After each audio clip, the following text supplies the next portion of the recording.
Hello, my beautiful witches. Welcome to this episode of Successful Witches, where we are all about spice, smut, and happily ever afters and our love of indie romance. I have an incredible guest that I am so excited to bring to the podcast today to bless you all with her genius, the queen of hell and demons herself, Aurora Ascher. I am so thrilled to have you here, and also just to be able to have you come on the podcast as we are moments away from a new book releasing in your world, in your Hellbent series. So welcome to the podcast. Thank you so much for gracing us with your presence. I'm honored to be here. Thanks for having me. It's such a delight, and we've been in the process of setting up for this podcast. We've been having a few kind of funny conversations about the fact that we could not be on two more different ends of the planet recording this chat right now. Yeah. Like, I don't even, what time is it for you right now? It's early morning for me. So it's about 8 o'clock in the morning, and it's, I think, about 4 o'clock in the afternoon for you. But yesterday, I'm coming from the future. You're in the future, right? Oh my God. Yeah. So it's been a lot of fun, and basically just highlights how fucking amazing the internet is, and social media and Bookstagram and all of these things that have brought this about. Would you care to say hello to our listeners and viewers and let us know a little bit about your beautiful self and how you got started in the world of indie romance? All right. Hi, I'm Aurora Ascher. About myself. All right. Well, I started writing, let's see. Well, I started writing actually right when I moved to Montreal, which was about 8 years ago now. And like first I started reading. So backstory, I had this job.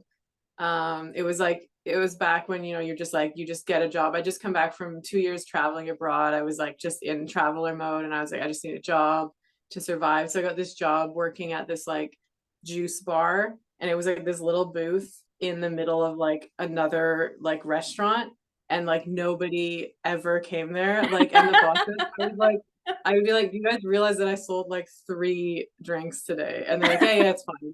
Whatever. I was like, okay. So I was super bored. And like, I remember I was like, I should, and it'd been years since I'd read a book. Like it must have been like 10 years or something since I read a book. I used to read a lot when I was a kid, but I just like stopped. So I was like, well, I guess I should just read a book. And like, there was nobody, you know how like we're kind of conditioned. I feel like we're so conditioned to be like, you should read this like super smart book, And so like, I just wasn't really that into reading because I was like, I'm just like bored by all these like options that people like say that you should be reading. So, but here I am like alone in my like booth, and no one's talking to me, and no one's like there to like judge me. So next thing you know, I ended up stumbling on J.R. Ward's The Black Dagger Brotherhood series. And I literally have this memory, like I'm sitting there and I'm like, and like people would be like, hi, can I'm like, where did you come from? I was shocked. But of course I was like totally obsessed. So like it like totally took over my life. Like if you ask, like I remember my mom came to visit because my parents, and like I grew up in BC, British Columbia. Like my mom came to visit, and I was like reading, and she's like, let's like go and like do something. So yeah, I became obsessed with reading. I think I read like every paranormal romance series like at the time, like like Sherilyn Kenyon, Larissa Young, like all of the main ones, Nalini Singh, like just the classics, and I devoured all those. It must have been like I think I did like 2 years, 2 or 3 years of just like obsessive reading. Like it took over my life. And then yeah, after that it was like I started like ranting to my husband like, oh, I wish I could read a book like this, or like I really want to see this element in a book. And like it's so annoying how like, not that like, oh, these authors didn't do it right, but just like sometimes you're like, oh, I wish I could like explore this element more, and I've never read a book that has this or whatever. And he's like, can you just like write a book already? Like like why don't you just write one? And I was like, what? No, I wouldn't do that. Me? Yeah. But yeah, then I did. So that happened. And we are all very fucking grateful that you did. Yeah, thank you. It's been a journey. It's so fucking good. And like just on that note, I love that you kind of already had the ideas like spinning, the wheels spinning, and it really just took that moment of like, oh, for fuck's sake, just write it. Like, just yeah. Yeah, and like I started like the Hellbound books weren't my first books that I ever wrote. Like so I have this whole other series that's 4 books that's like unpublished. And that was kind of like my like child, like creativity child. And I was like for like the first year people would be like, what are you like doing all day? And I'd be like, nothing. Like I wouldn't even like tell anyone about it. So yeah, like writing that, like I that took like I think that's what kind of like bridged the gap for me of like I'm not just like dabbling, I'm like an author. Like when I completed that series. And then when I completed that series, I was like, okay, I want to write something that takes like zero research, zero effort. It's just all fun. Like this series was like a huge undertaking for me. And so I was like, I'm just gonna write about like something I know how to write about. And I was like, well, I'm a musician, so I can write about music. And I was like raised in a Christian church. Like I'm not Christian now, but I was raised like with that upbringing, so I know about weird biblical shit. And then number 3, I live in Montreal. So I was like, okay, I'm gonna write a book about like demons in Montreal. And that's what happened. I love it. I fucking love it. It's like, yeah, I know all this like obscure religious shit. So Might as well use it for something. yeah, let's just like flip it on its head and like use it for something completely different. Oh, that's Sorry, so good. Yeah. Yeah, just like here's my plot. Yeah, my mom has not read my books. That's okay. I'm fine with that.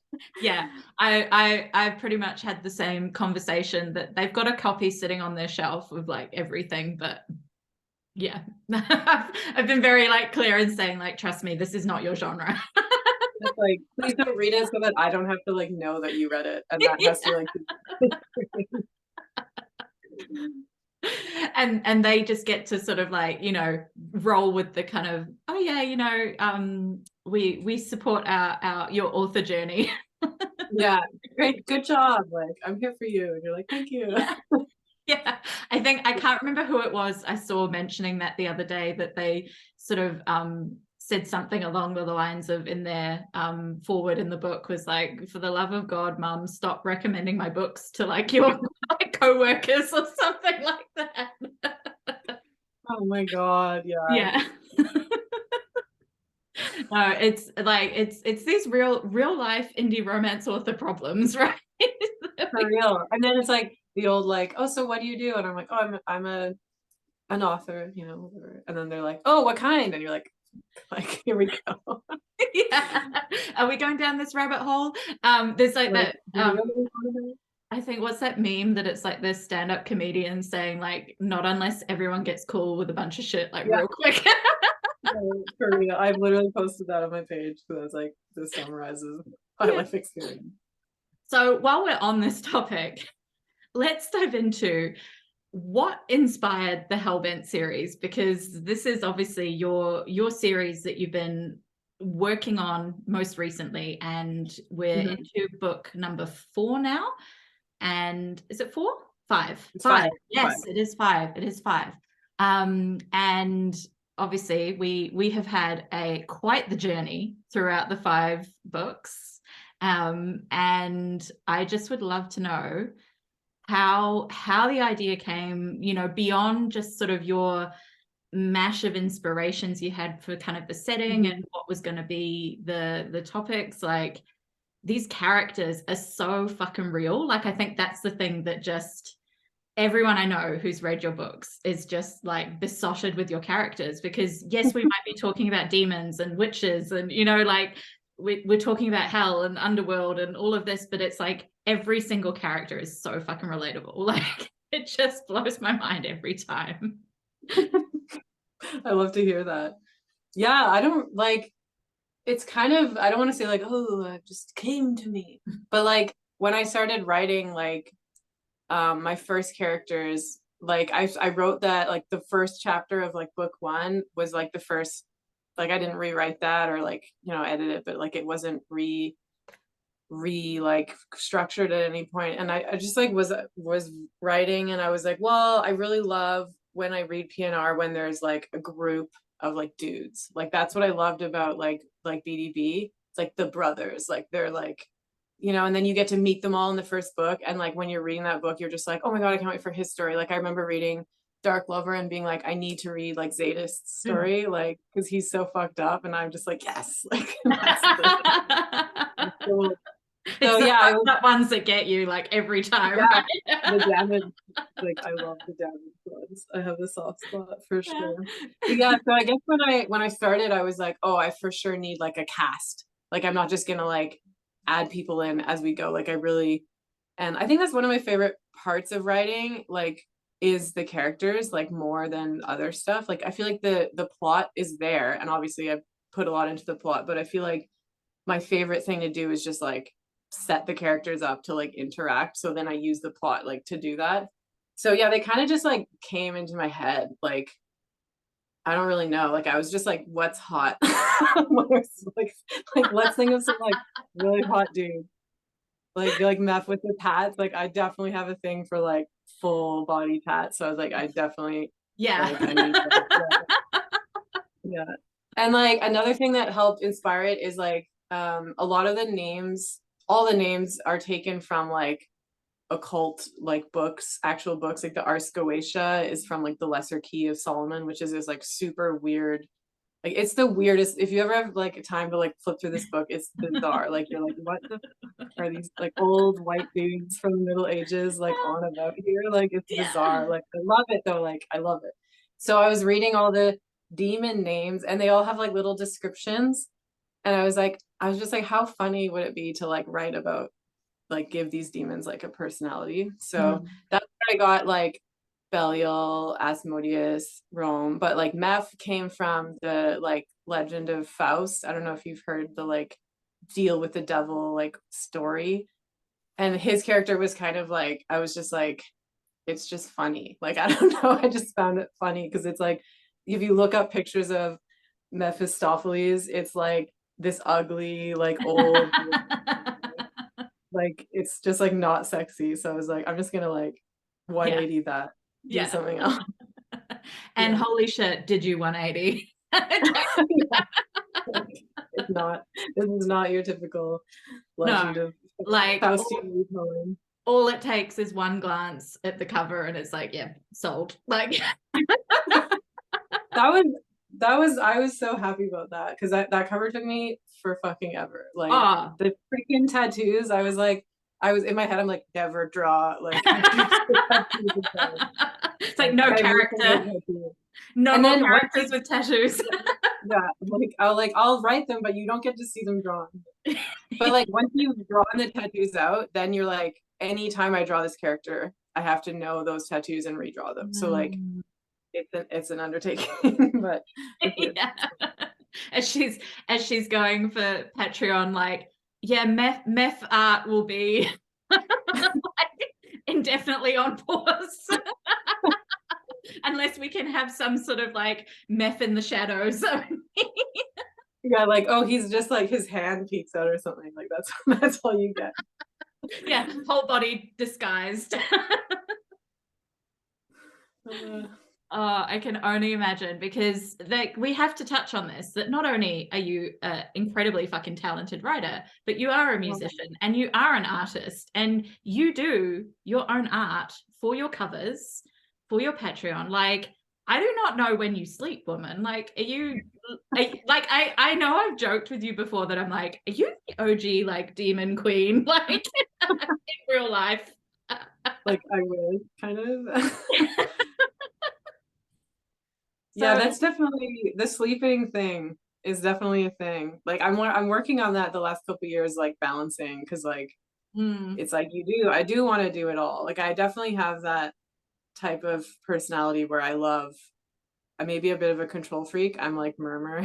Like I have my master plan and I want to execute it exactly you know, but I also am learning like, okay, we need to like mellow a bit, but it's I think feel like every author's kind of working on that. We're all working on that. Yeah. Well, especially when your creative brain is just going, I have everything I want to do and I want to do it right now.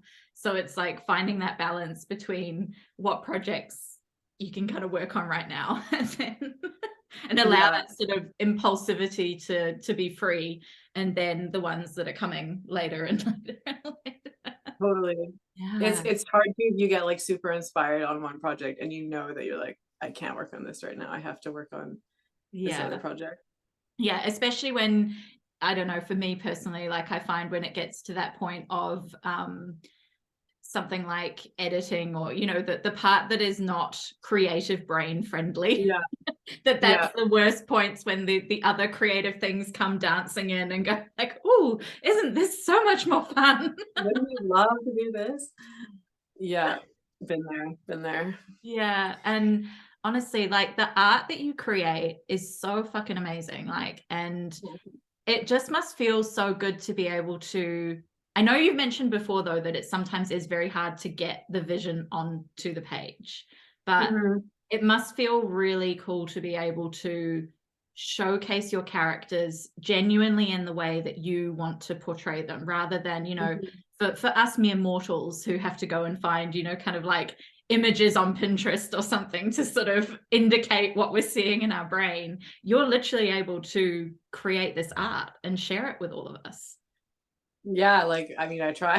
Sometimes it takes me a while, but I mean, yeah, it's definitely fun. I definitely love it. Like I love seeing commission. I've always loved seeing commissioned art from other authors. Hmm. And it's like I definitely love that.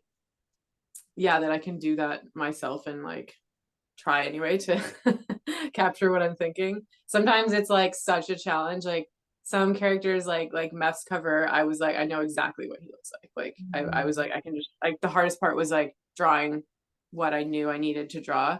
But like other characters, like their face is like, I don't know, like when you close your eyes and like visualize something, you don't always see like the exact lines. Like sometimes it's kind of Mm. like a vibe, or at least for me, it's like that. So yeah, sometimes when I'm drawing, I'm like, I know the vibe, but like to actually be like, this is the character is like can be an epic undertaking.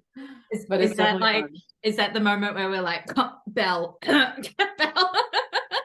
No, for real. I was like, when I posted that on Patreon, I was like, I will now do this art piece. Like, understand the lengths of commitment that went into Mm. this. This is like 2 months of like building up to being ready to draw it. Yeah, like torturing yourself around how this character is going to actually come to life. Because, you know, for those who are not familiar with the Hellbent series, Bell has yet to have his book. However, he's let's just throw it out there. He's been a fan favorite since book one. He's So everyone's favorite. He's like, it's yeah. so funny. I love yeah, I didn't expect that, to be honest. Like, I didn't expect that. I knew he was like I knew when I started the book that he was going to be like the big bad that had to be like the last book that of the series that was like blah blah blah. But I was kind of like their like I was saying earlier, their personalities kind of just like formed when I was writing it, and like I was just like kind of not surprised, but I was like I loved him, so I was like stoked when I found that everyone is like obsessed with Yeah. him. It's so Yeah. funny. And it's so good. And this is like, again, going back to your comment about the brothers and the dynamic and the way that those characters come to life, so just relatably on the page. Because obviously that, like, they're demons, like, you know, they have these really kind of tortured pasts, right? And they've come in. Essentially the premise of this world that you've created is that they escaped and came to Earth. And throughout the course of these stories, we don't want to spoiler it for anyone who hasn't yet read them, but we have character growth and evolution and development, and you know, these demons are not all that they're kind of made out to be in book Mhm. one, or even what they probably believe themselves to be in book one, right? Totally. Yeah. Yeah.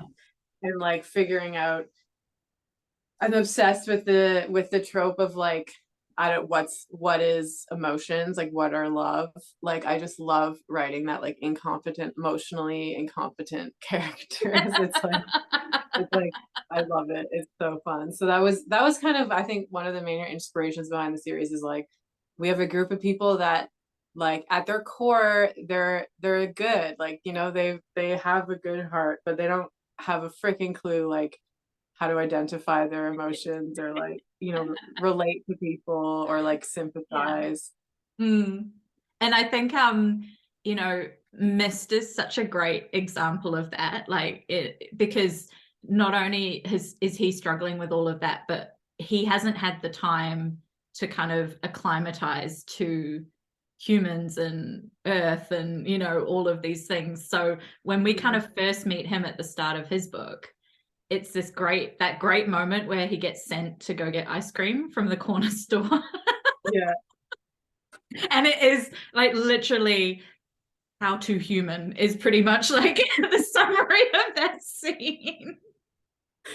That's like, I think that might be one of my favorite scenes, like in all the books. Like before I even knew what was gonna happen in that book, I knew that scene was happening. Yeah, Like because not only does he like hate being in human form, whereas the other brothers like they just kick around in human form, like 99.9% of the time, whereas like Mist is, ultimately is not interested in looking like a human. yeah. Yeah, and he was the only one like that until just Murmur's book now, because like the Yeah, other guys are just like, whatever, it's fine. But yeah. this was always like, I can't do this. Like I can't. Yeah, like get it off me, get it off me. Or like lose concentration for like 1 second and he'll just like have claws again or something. Yeah, and then is sort of just fully like not able to kind of like you say, like comprehending like human emotion, interaction, anything like that.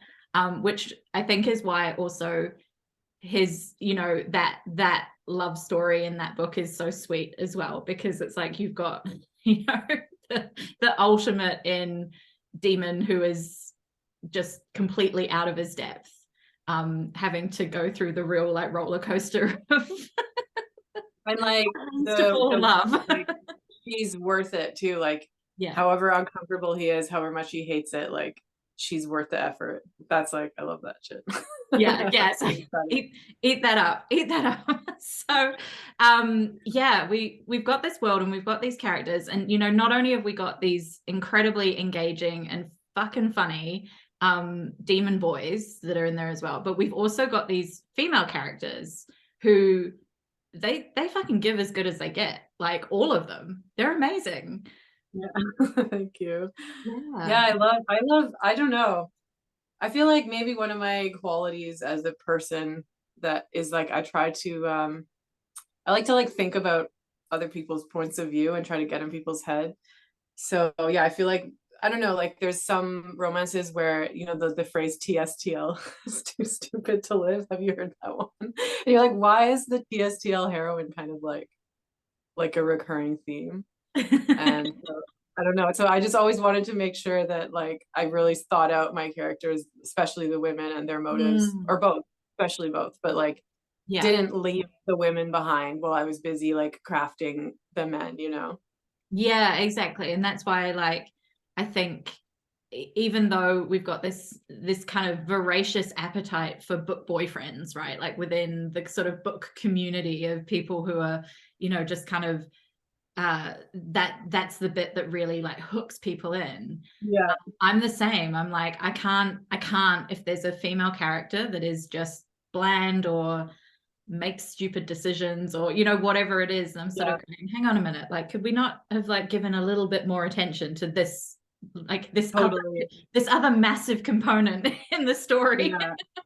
And you want to believe, like, why is this epic immortal guy with powers or whatever, why is he obsessed with her? Like, why is Yeah. he willing to give up everything he's ever known or change himself Mm. completely or like go through whatever challenge he needs to go through? Like, what about her like inspires him, and vice versa. Like, I Mm. feel like we need to explore that. Yeah. Yeah, and I love that they all have, because there's like, you know, not only have we got the demon boys being like, they call themselves brothers, but they're not actually brothers. Don't let them hear you say that. They take offense. Yeah. I'm Yeah. just kidding.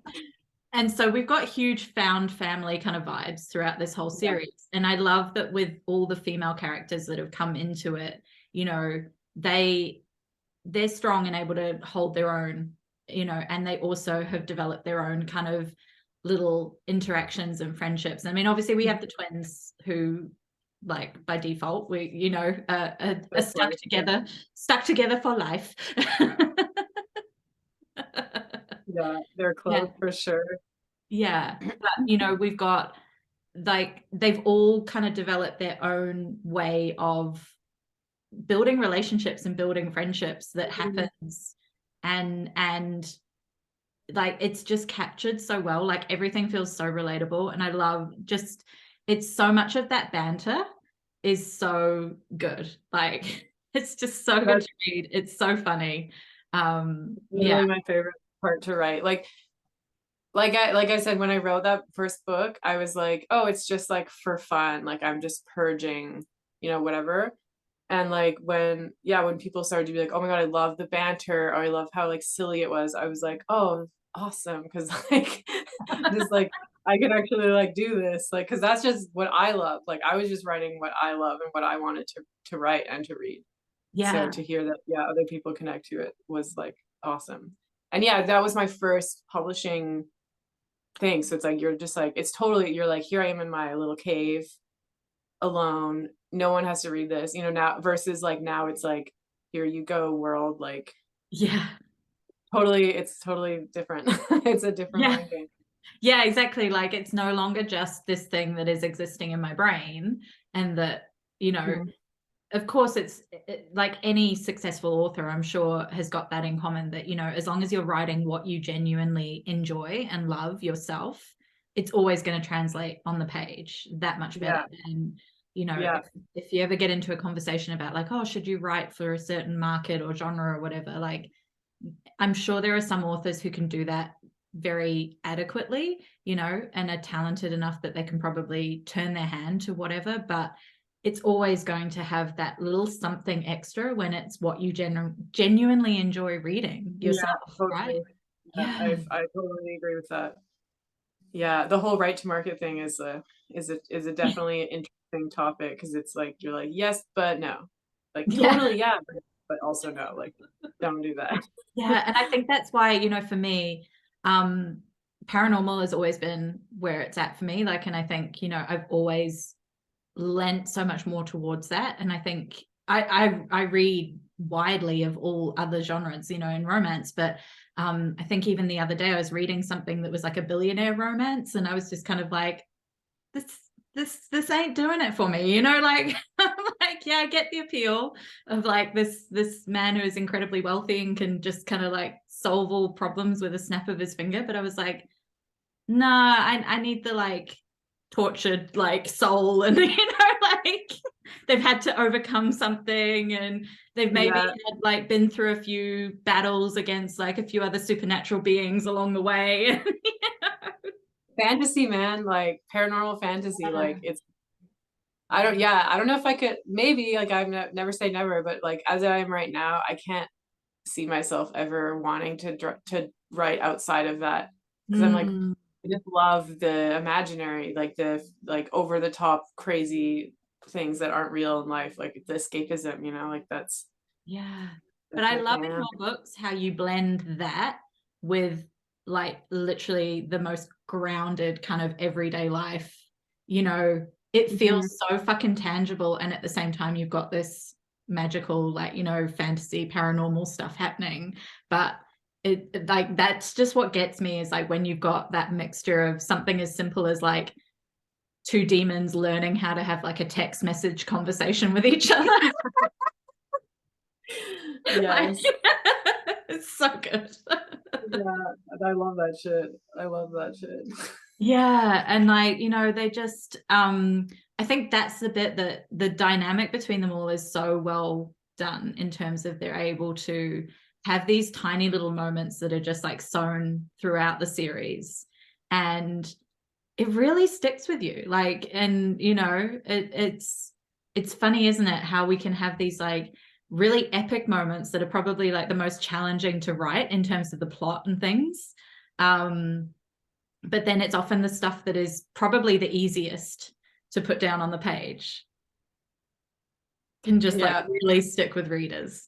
But you totally need the like really tedious, hard stuff in order for that part to shine, you know? Like if they're just gonna have a text message conversation that's super funny, like there needs to be like, for me anyway, like afterwards, there's some stakes are still in the background so that you're like, I don't know, it puts it in context. I think that's what it is. Like it's like we need the difference between the like extreme and the like silly everyday. Yeah. And I think that's what like brings through the humor as well, like because it gives it that moment to shine. And then, you know, for certain characters, obviously it'll then come through in the moments that are more serious as well. Like, you know, with a character like Meth, who we have to talk about because I'm fucking obsessed.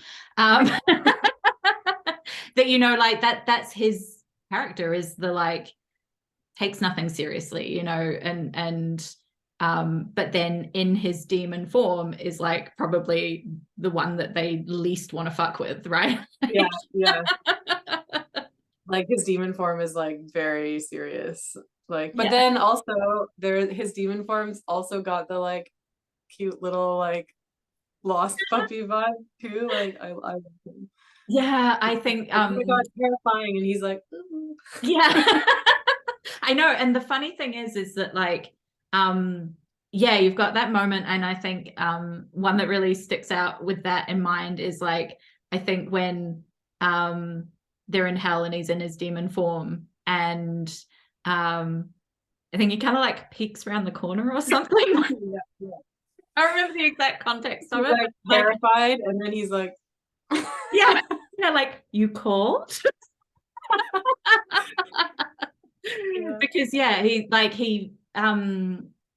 how would you best describe his kind of demon form? It's like he feeds on like fear, doesn't he? And like fear, yeah. So yeah, he basically has the like ability to like make people terrified, and then he like draws out all of their worst fears, and then he kind of like sucks it out of them, like it's like food for him. So it's like not only does he feed on the fear, but he can also make you like feel the fear. So it's pretty fucked up. and that's kind of why, like, even though the other brothers are very, you know, very fearsome and strong and, you know, deadly in their own right, like he's the one that they kind of all are like, whoa, like let's just keep you in human. Let's just keep you in human form, buddy, because he is quite like insatiable, right? Like in the past, they would kind of like, if they let him loose, it was like game over, because they weren't going to like rein him back in. And he wasn't gonna stop, and he wouldn't have any kind of control who he fed from or like where, and like it was only really like fear tactics that could control him in the past, and he wouldn't shift to human form, so he's just like totally out of control. And they were kind of like, well, it's all well and good when we want you to do that, but then there's that element of like, they're all kind of with their demon side like selfish enough that they're like, we want it on our terms. You know? Yeah, totally.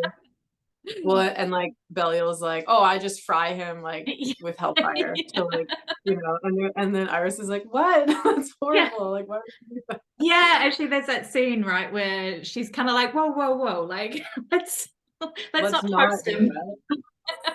Because let's touch on Belle, because obviously he is a little bit of a swoony fan fave for everybody, and I'm pretty sure there's like virtual fist fights in your DMs over like who lays claim to Belle.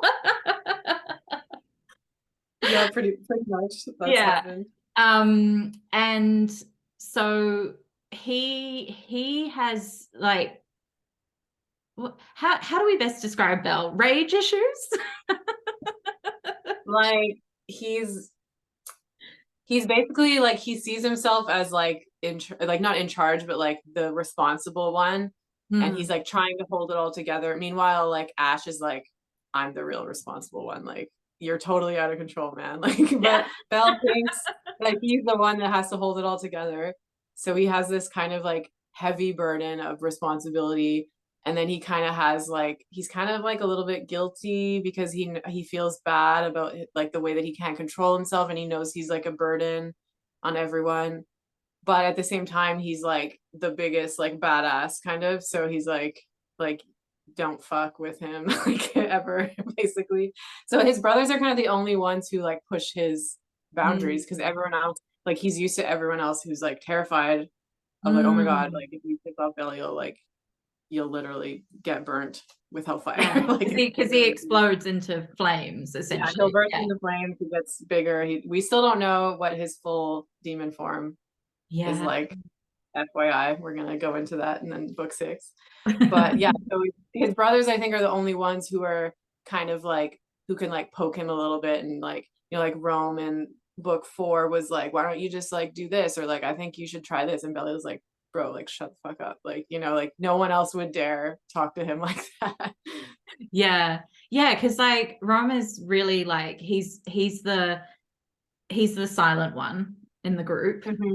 So he's the kind of like, you know, he's a character that I think you mentioned, like it was quite hard to write his book, was it? Like because it was a lot harder to kind of get his voice to actually in his head, yeah, because it's like I'm so used to writing like how he's perceived from everyone else's perspective, which is always quiet, he's grumpy, he's always like, you know, like, but in his head he doesn't see himself that way. Like he knows other people see him that way, but he doesn't think of himself like that. So you're like, writing that's challenging, because you're like, I need to portray that he's the grumpy one or whatever, but I also need to be true to his voice, which is like, you know, people don't ever see themselves like as, you know, like in your head you're not quiet, is what I'm trying to say. Like there's fucking thoughts going on all the time, even if you're just sitting, like, you know. So that's totally Rome's, that is very full of shit.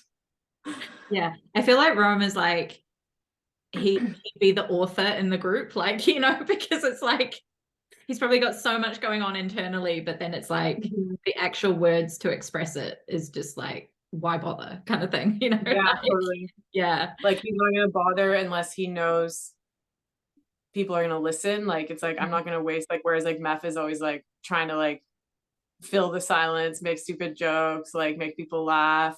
Like if it's serious, he'll lighten the tension, whatever. And Rome's kind of just like his like wingman, just like, you know, like letting him do that. Yeah, and then just like Meph will do it. yeah, it's like I'll let you kind of handle it, or not handle it. I'll let you, like, what's that phrase where like you give people enough rope to hang themselves, you know, that it's like for Meth it's probably like, I'll just keep feeding you the rope because this is entertaining. Like I think that's another element. He's totally entertained by it too. Like I don't think he doesn't express that, but he's kind of like secretly, like his demon side is kind of like enjoying watching Meth take the piss out of everything. Because that's kind of their, like, as the books progress, like that's kind of their little like almost like side bromance that happens, isn't it? That it's like they kind of admit that they're probably really shit at like actually being good kind of like brothers to each other.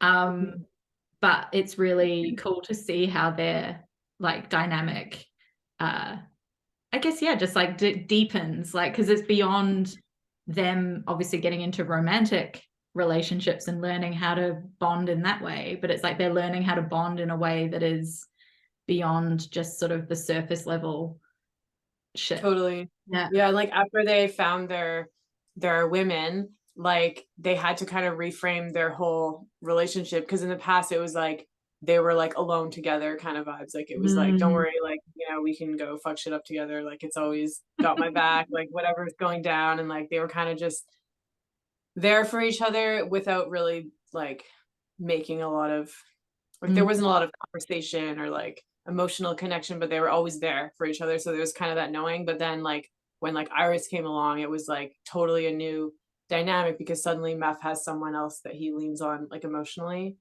and he's getting, and he like, and for Rome he was like, who like even is this guy? Like he didn't even know like that way. So and then Sunshine came, and like they totally had to rebuild that. Yeah, and so speaking of our wonderfully emotionally repressed demons, we obviously have to talk about Murmur and Sue, who are coming Yeah. up. And we have not only an emotionally repressed demon, but we have an emotionally repressed female heroine Yeah. in this book as They're well. both Yeah. they're both emotionally constipated. And it's They just like it is so good. And I love that like in the kind of lead up to this book, you've basically been like, this is grumpy. Like two people, like, you've heard Grumpy Sunshine, but have you heard of two people that fucking hate everything, like, and don't even like each other? Like, yeah, like fully prepared to just like cut a bitch. Like do not yeah, fuck with me. I yeah, am not here to have conversation. yeah. I'm not here to make friends. I'm not here to, be nice to anyone. Yeah. So let's talk about this book because obviously this has kind of taken us to the next level with the series, and this is quite a shall we say like pivotal moment for the series, right? The Mhm. events of this book, and of course we're not going to give away any spoilers, but coming in like these are two characters that we haven't spent a lot of time with in the lead up to this book. Mhm. Yeah. Yeah, they were kind of like, Murmur was kind of just like creeping around in the back. Like, he would just pop up and like do something, and you're like, the fuck is this guy? Yeah. Like, what's he up to? Yeah. And like, it's funny because I kind of knew, well, like, I don't know if you caught the like Suyin's dream in book 3, but she says she Mm. has a dream about like a scorpion or whatever. And like, Murmur has a scorpion tail. So then if you're gonna go back and read that, you're like, oh my God, I know what that is. But like, so I guess at the time when I wrote that, I obviously knew. Like, I guess I did. I don't Yeah. really know. Your Like, I subconscious subconsciously knew. knew what was gonna happen. But Yeah. yeah, but I still, yeah, it was like totally a ride figuring out how to relate them. Like, I knew how they worked. Like, it's like you understand it, but you need to like Mm. formulate it kind of. Yeah. So it was fun. It was a fun Mm. challenge. I think And I there's had a lot also, of fun writing those scenes. Go ahead. yeah, and there's a lot of that challenge in you can see it in your mind and you know why it makes sense in your mind, and you can see how, despite the grumpy, like they've got these redeemable qualities, but Mhm. actually translating that onto the page is a fucking Mhm. skill. Like, Yeah. to Yeah, basically it take a really is. character that is inherently the bad guy and make them likable. And Yeah. to do that times two. Yeah. Yeah, so true. I really wanted, like, with Murmur, like, I love the like villain gets the girl trope. And Mm, like, it's funny because sometimes when I read these stories and at the end of the book the villain has to like make amends with people, and it like sometimes bugs me when they have to like overly like apologize and like become a really mm. good guy. And I'm always like, but like, he was fine before. Like, can't he just, does he have to apologize? Like, you know how hard that is for him to apologize. So I really wanted with Murmur's book to like, for him, he had to come full circle and he had to be redeemable and lovable. But I also was like, I want him to stay like in essence who he was and continues Mm, to be. And so we've kind of got grumpy, we'll cut a bitch, like, where's my knife, kind of situation going on with like with these He's like characters. totally like indifferent to her, like, don't waste my time. Like, Yeah, I yeah, can care less. yeah, She's like, I will cut you. Like, yeah. I will stab a blade into your eye if you come close to me. And then we have this like undercurrent of Beauty and the Beast, like reimagining, or like, energy coming through. Mhm. Because like Sue is like, or Suyin is like, she's fucking hot, right? Like, she's like, even the other like female characters around her are like, you're a hot bitch. Like, Yeah, totally. you're scary as fuck, but you're hot. Like, yeah, I'm jealous of her, honestly. Yeah, and so, but and then Murmur is our beloved necromancer. So he's got like he's probably like the ultimate example of like, what's your damage? Totally.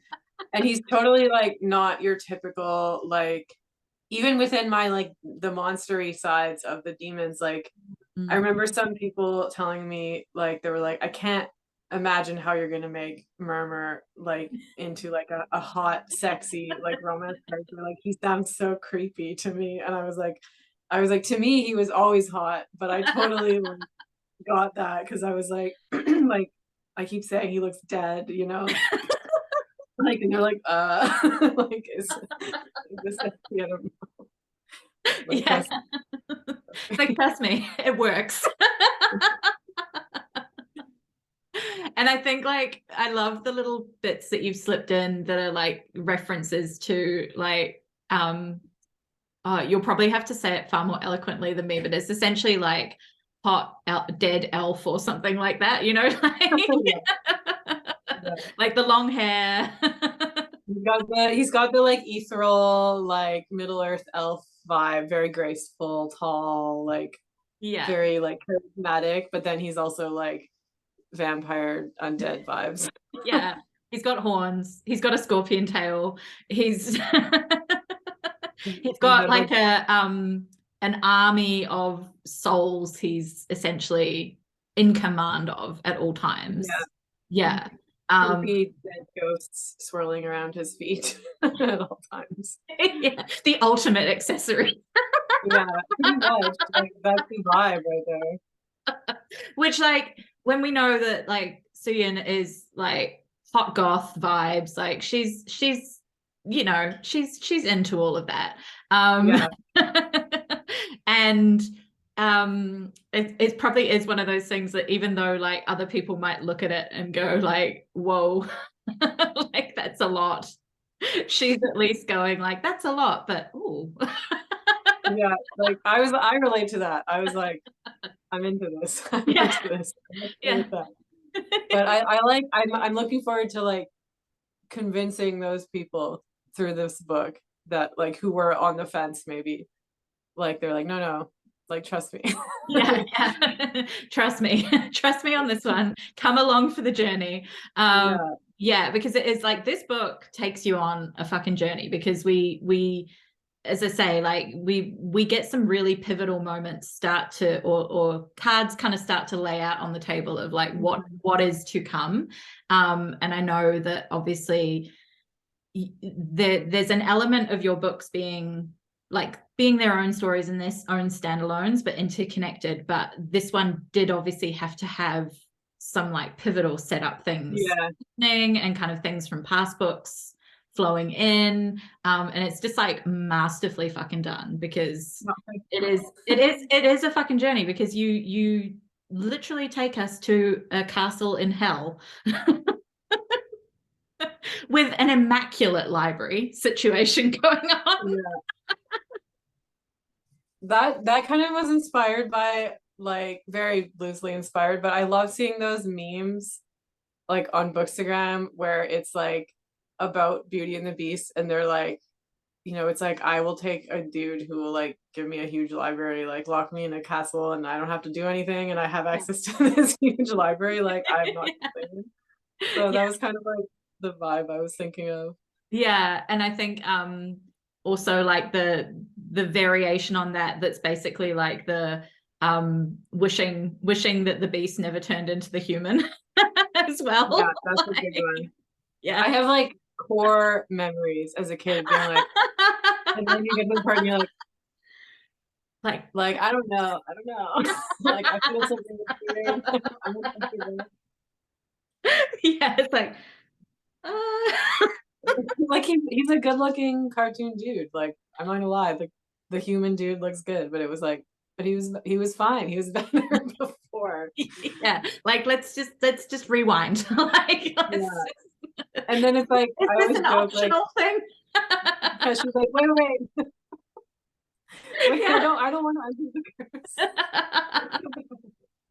Which is what like is kind of fun, like in that play on things with Murmur and Sue, because like he is in his demon form for like the vast majority of this book, whereas like with your other books, we other than Mist, like we get them in their human form for, you know, most of the time. So yeah, so it's a fun kind of play on that, you know, Sue is basically learning to navigate like her captivity with this demon who is just like straight up demon.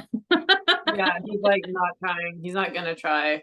No. He's not a fan of humans. Not a fan. Yeah, because in Mist's case, he's like, you know, he was not comfortable in human world, human form, but he's at least like trying, you know, he's at least he liked humans. yeah. Like he was like, I want a human. Like I wanted my own. Yeah. So he's like, I want one. How do I get one? I want one of those. So he was into it, like he was open-minded. Yeah. But Murmur's like, no, fuck that No, shit. Like no, he's like, I literally need this. It's like a shopping list for him, right? Like, and can we say that like what he calls her at the start of the book, or is that too spoilery? Yeah. No, go for it. So he literally calls her the ingredient. Like The ingredient. So romantic. It's like up there with my top favorite, you know, romantic pet names. Yeah, literally like I've collected the ingredient. I can now commence my I've ticked that off my to-do list. And he's all shocked when she's like, you know, I don't want to be locked in a cell, you know. Yeah. Like, yeah, like I'm not even torturing you. Like it's not that bad. Yeah, like come on. Like this is far more hospitable than I've been to like any number of other captives.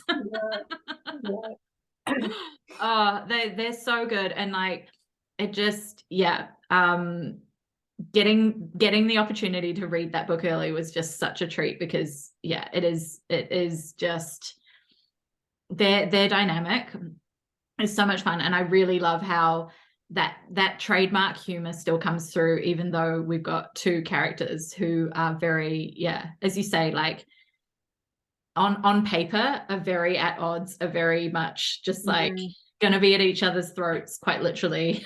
all of these things, and yet we have this incredible way that they grow together, but also like individually as well, and they kind of have their own side little things that they have happening too, which is really cool. That was another like thing that I kind of went into with this series, is I wanted everyone to have like something that they were like a hobby or like a passion that everyone that kind of rounded them out. So like I think that for Ash and Eva was like music, like Meph is like into art, or like, so everybody has like, Ron loves his like animals and stuff. So yeah, for them it was like that was really how they were bonded, was through they're both really into like knowledge and learning and like magic and like studying. And so like even though they like hate each other, it's like there's this begrudging like respect. It's like oh, I get her, like, you know. Yeah. Or she's like, I hate the fucking shitty demon who locked me in the dungeon, but like he's also a genius, like I can't deny, you know. Yeah, like it's and I think that's what's really cool, is like that we've got that intellectual level respect, which is like, as we say, like in romance and in the romance genre, like so often there's either like the immediate physical reaction or something, you know, that is the kind of the very obvious like surface level stuff, and then we get the kind of like emotional or deeper or intellectual connection come later. But like for them, it's very much that is at the forefront the whole time. And it's even kind of more impressive for the fact that like Murmur's state of mind is probably like one of the top, I guess, like comedic value moments in this book, but also like one of the top moments that you just like you really feel for him, because you're like, fuck, that must suck. Yeah, he's got a lot going on in his head. Yeah, in a way I was kind of like, I relate to this. You know, like, no, I maybe don't hear like an actual voice berating me, and I may not have like souls screaming, but in a way I'm like, this is relatable shit. Yeah, and I think I saw one of your other ARC readers had posted something, but it was like they're in amongst their early review, it was like Murmur desperately needs a nap. I was like, I lost it reading that because it's like that's the best summary of Murmur. Like he needs to relax, take a nap. Yeah, desperately needs just like a good night's sleep. Oh, poor guy. Yeah, but honestly, like their book is just so fun. And so for anyone who is watching or listening along, it is out. When this episode goes live, we only have, I think it's 2 more sleeps till the book releases. And we'll of course make sure that we've got all the links in all the places so that you can get hold of your copy immediately and start binging upon all the demon goodness. I, of course, could keep you here as my own captive all day talking about your books and your characters. It's really, yes, I could probably go on. It is, and on and on. honestly, it is such a fantastic world. I am so excited to see where things head next. And just so fucking good. So for everyone who is tuning in and watching along, listening along, please let them know, where can they find you? Where can they stalk you? Where can they just come and be part of the Aurora Ascher, like multiverse, hellverse, whatever we want to call, hellscape, whatever we want to call it. The hellscape. The hellscape. Oh my God. Right, so I'm on Instagram, Facebook, TikTok, all the shits. Aurora Ascher author with periods in between, and I also have a Patreon. I have a newsletter. I do all the things, so you can find me pretty much anywhere. Yeah, and we'll make sure we've got all the links down below in the show notes with the episode. As I say, make sure you get on the Hellbent series ASAP if you haven't already. And it is just a wildly good time, and it is all the demon sexy goodness that you could ever hope for. And it has just been an absolute pleasure to get you here on the show and to get to talk about your sexy demon boys who we all love to pieces. And we love your brilliant mind. And I cannot wait to see where future projects also lead beyond the Hellbent series, which is, I think we're going to have to get you back for another episode in the future. Yeah, definitely. Gladly. Yeah, so thank you so much. And for everyone who's tuning in, make sure to go follow Aurora Ascher in all the places. Her Patreon is just chock-block of all the creative goodness, because that's where you get the art. That's where you get all the like extra goodness, bonus scenes, bonus chapters, early access. It's the works, isn't it? Like it really is the kind of like the playground to be in if you want all the perks of Aurora Ascher world. Yeah. I mean, that's it. You said it. It's like, did I sell it? Did I sell it? It's fucking amazing. Come and get in on it. Thank you. So if you're not already following us, we are at successful.witches. I'm at Elliot Rose Author. We have our beautiful Aurora Ascher. Thank you for being here. Thanks so much for tuning in, guys, and we'll see you soon. Bye.